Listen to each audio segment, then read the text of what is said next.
साहसिक आयोजन को उन्होंने आयोजित किया और एक तरह से कहिए कि एक असंभव को संभव कर दिखाया। मेरे कई प्रवक्ता ने अपने वक्तव्य के दरमियान कहा कि जयंत गांगुली हमारे बीच थे, तो उन्होंने अपने जमाने में लाल झंडे को बुलंद किया था, तो हम लोगों को भी उनके रास्ते को, उनके पद चिन्हों को अनुसरण करते हुए लाल झंडे को बुलंद करना चाहिए। मुझे लगता है कि ये बात बहुत ठोस है, लेकिन फिर भी थोड़ी अधूरी है। लाल झंडे पर सच कहिए आज के तारीख में एक संकट है, पूरे देश पर एक संकट है। लाल झंडा उसी देश का हिस्सा है, तो उस पर भी संकट है। और सब लोग आप देख रहे हैं, हम सभी लोग देख रहे हैं कि इस देश पर भगवा झंडे का एक चौतरफा हमला काफी तेजी के साथ चलना शुरू हो गया। वो हमला राजनीति पर भी है, वो हमला अर्थनीति पर भी है, वो हमला संस्कृति पर भी है, वो हमला बाजार पर है, कृषि पर है, उद्योग पर है।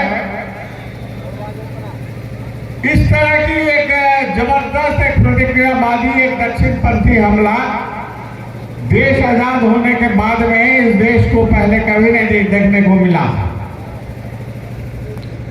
मैं उसके बहुत विस्तार से जाना नहीं चाहूंगा क्योंकि समय बहुत कम है, लेकिन मुझे सिर्फ इतना कहना है कि इस भगवा हमले का चौतरफा मुकाबला करना, यही कॉमरेड शहीद कॉमरेड जयंत गांगुली को श्रद्धांजलि देने का, उनके रास्ते पर चलने का संकल्प लेने का यही है नेता, यही है लंबोलुबा।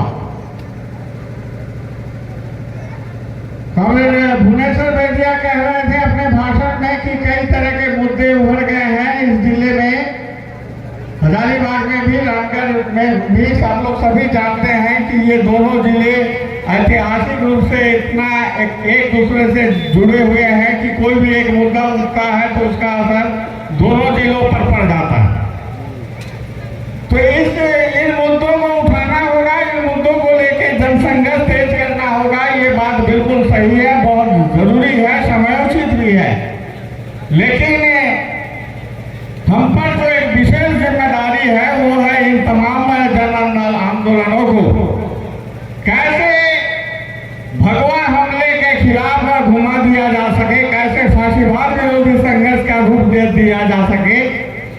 ये काम करना इस समय हमारे लिए सबसे महत्वपूर्ण बात है।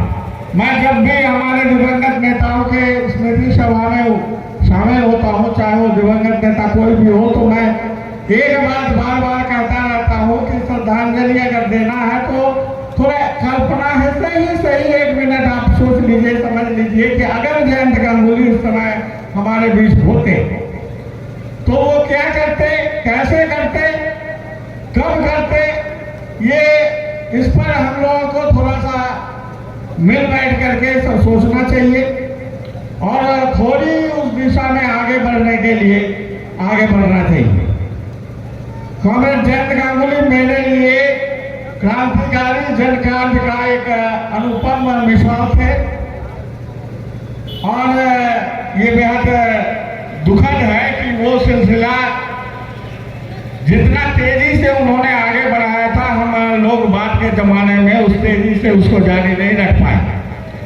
लेकिन जब आज हम लोग एकत्रित हुए हैं कि हम श्रद्धांजलि देंगे हमारे वरिष्ठ नेता कॉमरेड जयंत गांगुली को, तो सबसे पहले हमें जो संकल्प लेना होगा कि हम वो जो क्रांतिकारी जनकांड, वो जो मिसाल, वो जो परंपरा, वो जो विरासत उन्होंने कायम किया था, उसको हम फिर से जगाएं, फिर से बुलंद करें, फिर से ताकतवर बनाएं।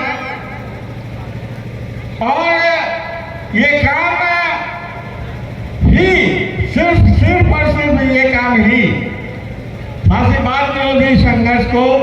एक मजबूती और एक व्यापकता दे सकती है। इसलिए साथियों, मौजूदा माहौल को, परिस्थिति को बार बार इसके गहराई में जाइए। कांग्रेस दीपंकर भट्टाचार्य जो हमारे पार्टी के महासचिव हैं, हाल में मुंबई में एक सेमिनार में कहते हुए उन्होंने कहा था कि देश जो है एक अभूतपूर्व संकट के दौर से गुजर रही है और इस अभूतपूर्व संकट का मुकाबला करने के लिए हमें भी अभूतपूर्व गोलबंदी, अभूतपूर्व सांगठनिक प्रयास, अभूतपूर्व त्याग, अभूतपूर्व तेजी के साथ हम लोग को आगे बढ़ना होगा। ये एक अभूतपूर्व मोड़ है हमारे देश के लिए, जिसका मिसाल कम से कम पिछले 100 साल में हम देश नहीं देखा था। ये नजाकत को समझिए, समय की ये जो खासियत है इसको हम समझें और उसके अनुसार हम आज कॉमरेड जयंत गांगुली से प्रेरणा लेकर के एक नया संघर्ष, एक नई आज़ादी की लड़ाई को हम आगे बढ़ाएं। हमारी कोशिश यही होनी चाहिए।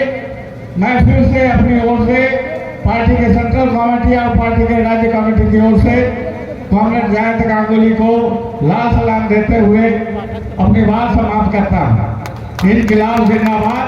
कॉमरेड जयंत गांगुली अमर रहे।